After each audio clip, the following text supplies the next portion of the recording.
سورہ والتین۔ سورہ والتین کا تعارف، مقام نزول۔ سورہ والتین مکہ مکرمہ میں نازل ہوئی ہے۔ آیات، کلمات اور حروف کی تعداد: اس سورت میں 1 رکوع، 8 آیتیں، 34 کلمے اور 105 حروف ہیں۔ والتین نام رکھنے کی وجہ: انجیر کو عربی میں التین کہتے ہیں، اور اس سورت کی پہلی آیت میں اللہ تعالیٰ نے انجیر کی قسم ارشاد فرمائی ہے۔ اس مناسبت سے اسے سورہ والتین کہتے ہیں۔ سورہ والتین سے متعلق حدیث: حضرت براء بن عازب رضی اللہ تعالی عنہ فرماتے ہیں، بخاری شریف کی حدیث ہے، میں نے عشاء کی نماز میں حضور پر نور صلی اللہ تعالی علیہ وآلہ وسلم کو والتین والزیتون کی تلاوت کرتے ہوئے سنا۔ میں نے آپ صلی اللہ تعالی علیہ وآلہ وسلم سے زیادہ اچھی آواز کے ساتھ قراءت کرتے ہوئے کسی کو نہیں سنا۔ سورہ والتین کے مضامین: اس سورت کا مرکزی مضمون یہ ہے کہ اس میں انسان اور اس کے عقیدے سے متعلق کلام کیا گیا ہے، اور اس میں یہ مضامین بیان ہوئے ہیں۔ نمبر 1، اس سورت کی ابتدا میں اللہ تعالیٰ نے انجیر، زیتون، مبارک پہاڑ طور سینا اور امن والے شہر مکہ مکرمہ کی قسم کھا کر ارشاد فرمایا کہ بے شک ہم نے آدمی کو سب سے اچھی صورت میں پیدا کیا ہے۔ نمبر 2، یہ بتایا گیا کہ اگر آدمی نے اللہ تعالیٰ کی وحدانیت کا اقرار نہیں کیا اور نبی کریم صلی اللہ تعالی علیہ وآلہ وسلم کی تصدیق نہ کی تو اسے جہنم کے سب سے نچلے طبقے میں ڈال دیا جائے گا۔ اور جن لوگوں نے اللہ تعالیٰ کو واحد معبود مانا، اس کے حبیب صلی اللہ تعالی علیہ وآلہ وسلم کی تصدیق کی اور انہوں نے اچھے کام کیے تو ان کے لیے بے انتہا ثواب ہے۔ نمبر 3، اس سورت کے آخر میں مرنے کے بعد دوبارہ زندہ کیے جانے اور حساب و جزا کا انکار کرنے والے کی مذمت بیان کی گئی ہے۔ سورہ علم نشرح کے ساتھ مناسبت: سورہ والتین کی اپنے سے ماں قبل سورت علم نشرح کے ساتھ مناسبت یہ ہے کہ سورہ علم نشرح میں تخلیق اور خلق کے اعتبار سے سب سے کامل انسان کی شخصیت اور سیرت مبارکہ بیان کی گئی، اور اس سورت میں نوع انسانی کا حال بیان کیا گیا ہے۔ بسم اللہ الرحمن الرحیم۔ ترجمہ: اللہ کے نام سے شروع جو نہایت مہربان رحمت والا ہے۔ والتین والزیتون وطور سینین وهذا البلد الامین۔ ترجمہ: انجیر کی قسم اور زیتون کی قسم اور طور سینا اور اس امن والے شہر کی۔ والتین والزیتون، انجیر کی قسم اور زیتون کی قسم۔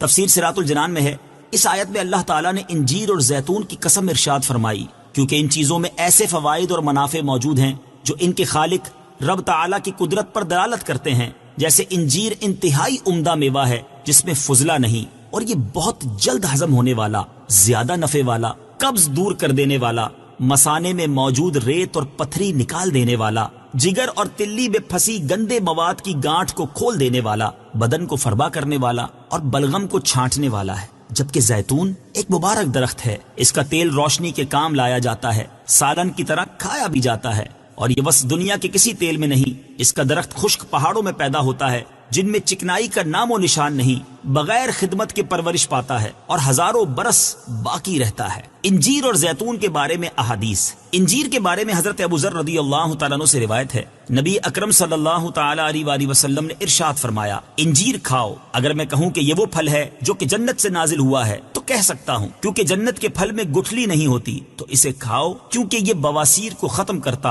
اور گٹھیاں کے درد میں فائدہ پہنچاتا ہے۔ اور زیتون کے بارے میں ایک اور مقام پر اللہ تعالیٰ نے ارشاد فرمایا، وَشَجَرَةً تَخْرُجُ مِن طُورِ سَيْنَاءَ تَنبُتُ بِالدُّهْنِ وَصِبْغٍ لِلْآكِلِينَ۔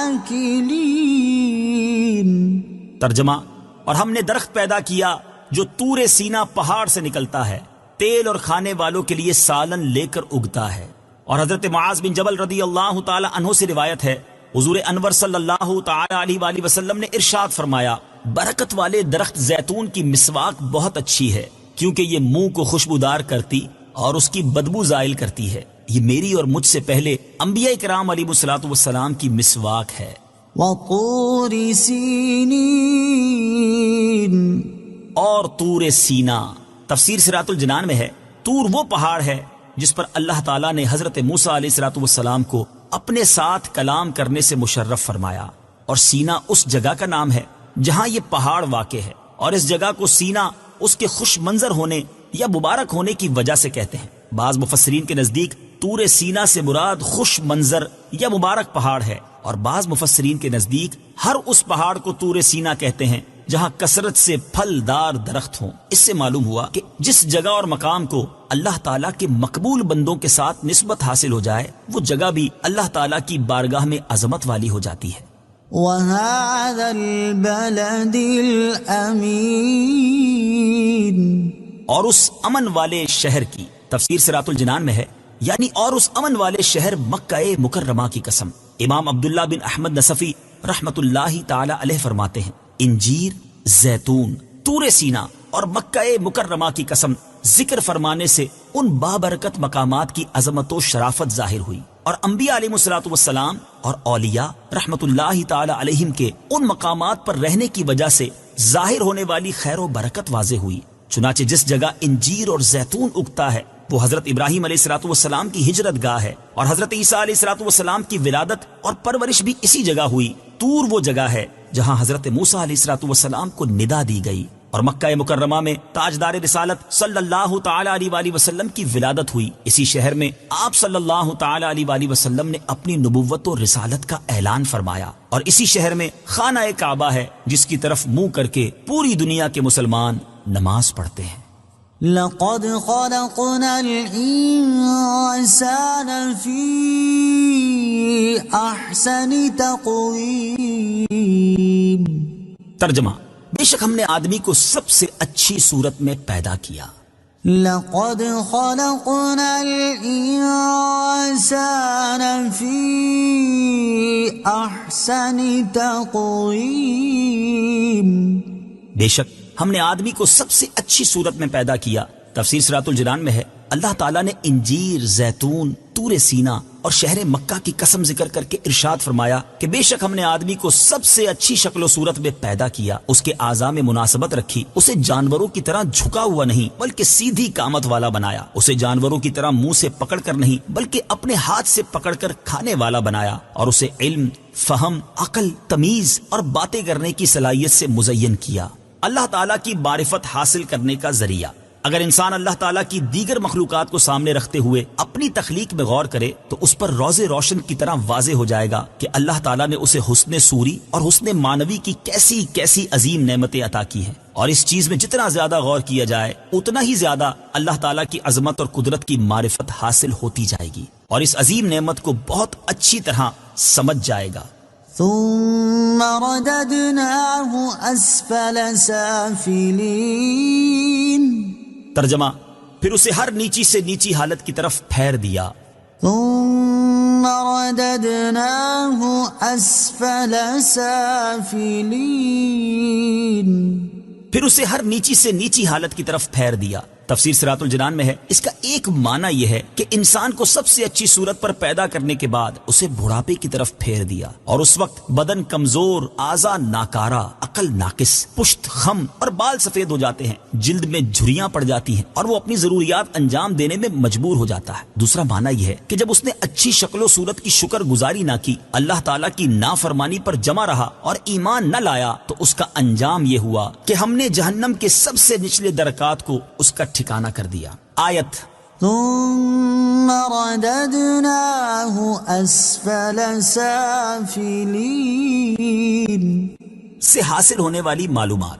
اس سے تین باتیں معلوم ہوئیں۔ نمبر 1، اللہ تعالیٰ کی عبادت پر کمر بستہ ہونے کے لیے بڑھاپے کو منتخب کرنا عقل مندی نہیں، کیونکہ بڑھاپے میں عبادت کے لیے اعضاء میں وہ طاقت باقی نہیں رہتی جو جوانی میں ہوتی ہے۔ نمبر 2، اللہ تعالیٰ نے ہمیں انسانی شکل و صورت کی جو نعمت عطا کی ہے اس کا شکر کرتے ہوئے ہمیں اس کی نافرمانی کرنے سے بچنا چاہیے۔ نمبر 3، پیدائش کے بعد طاقت اور قوت دینا اور اس کے بعد کمزوری کی طرف لوٹا دینا اس بات کی دلیل ہے کہ جو ذات اس چیز پر قادر ہے وہ ہماری موت کے بعد ہمیں دوبارہ زندہ کرنے پر بھی قادر ہے۔ اسی چیز کو بیان کرتے ہوئے ایک اور مقام پر اللہ تعالیٰ نے ارشاد فرمایا، وَمَن نُعَمِّرْهُ نُنَكِّسْهُ فِي الْخَلْقِ أَفَلَا يَعْقِلُونَ۔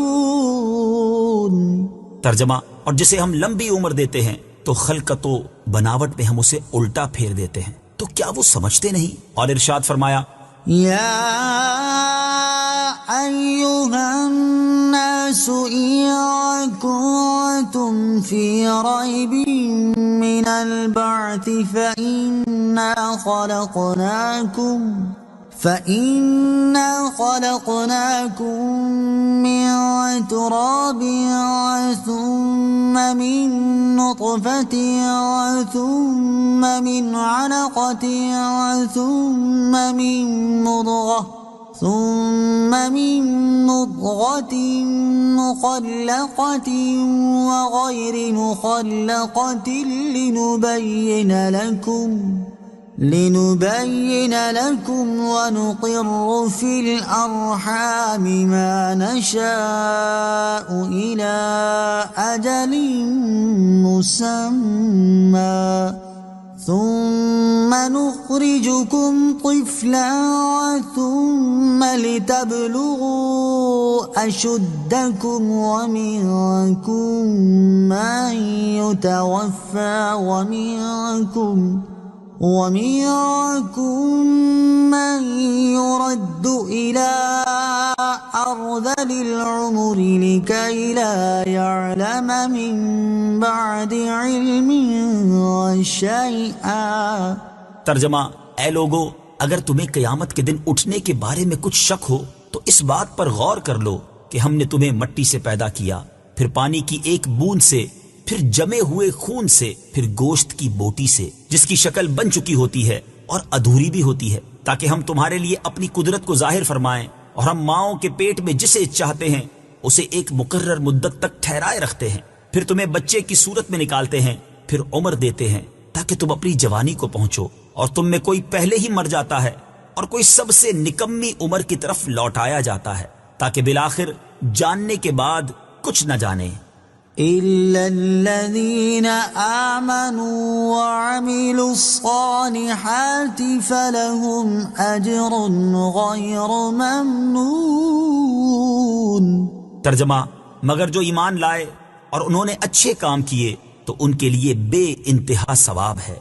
إلا الذين آمنوا، مگر جو ایمان لائے، تفسیر صراط الجنان میں ہے یعنی جو لوگ ایمان لائے اور انہوں نے اچھے کام کیے تو ان کے لیے بے انتہا ثواب ہے، اگرچہ بڑھاپے کی کمزوری کے باعث وہ جوانی کی طرح کثیر عبادات بجا نہ لا سکے اور ان کے عمل کم ہو جائیں، لیکن اللہ تعالیٰ کے کرم سے انہیں وہی اجر ملے گا جو جوانی اور قوت کے زمانے میں عمل کرنے سے ملتا تھا، اور ان کے اتنے ہی عمل لکھے جائیں گے جتنے جوانی میں لکھے جاتے تھے، اور جہنم کے سب سے نچلے درکات ان کا ٹھکانہ نہ ہوگا۔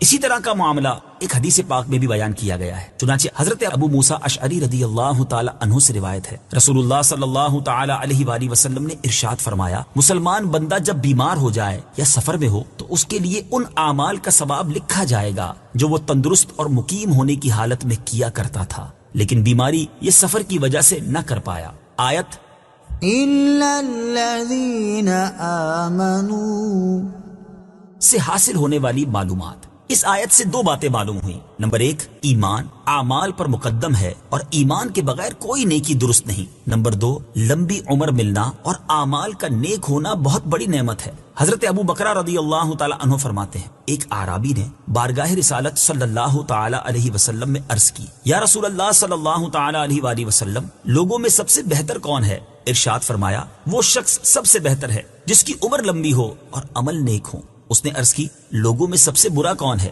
ارشاد فرمایا، وہ شخص سب سے برا ہے جس کی عمر لمبی ہو اور عمل برے ہوں۔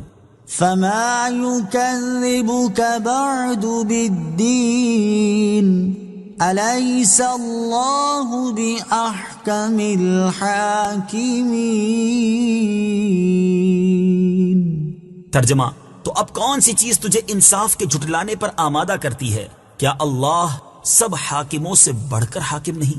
فما يكذبك بعد بالدين، تو اب کون سی چیز تجھے انصاف کے جھٹلانے پر آمادہ کرتی ہے؟ تفسیر صراط الجنان میں ہے یعنی اے کافر انسان، کہ تو نے اپنی صورت میں، اپنی تخلیق کی ابتدا میں، اپنی جوانی اور بڑھاپے میں غور نہیں کیا تاکہ تو یہ کہہ دیتا کہ جو ذات ان چیزوں پر قادر ہے وہ اس بات پر بھی قادر ہے کہ مجھے مرنے کے بعد دوبارہ زندہ کر دے، اور مجھ سے میرے اعمال کا حساب لے۔ اور اس قطعی دلیل اور روشن حجت کے بعد اب کون سی چیز تجھے انصاف کے دن کو جھٹلانے پر آمادہ کرتی ہے؟ اور تو اللہ کی یہ قدرتیں دیکھنے کے باوجود کیوں مرنے کے بعد اٹھائے جانے، قیامت کے دن حساب ہونے اور اعمال کی جزا ملنے کا انکار کرتا ہے؟ أليس الله بأحكم الحاكمين؟ کیا اللہ سب حاکموں سے بڑھ کر حاکم نہیں؟ تفسیر صراط الجنان میں ہے، حضرت ابو ہریرہ رضی اللہ تعالی عنہ سے روایت ہے، حضور پرنور صلی اللہ تعالی علیہ وآلہ وسلم نے ارشاد فرمایا، جو سورہ والتين والزيتون پڑھتے ہوئے أليس الله بأحكم الحاكمين؟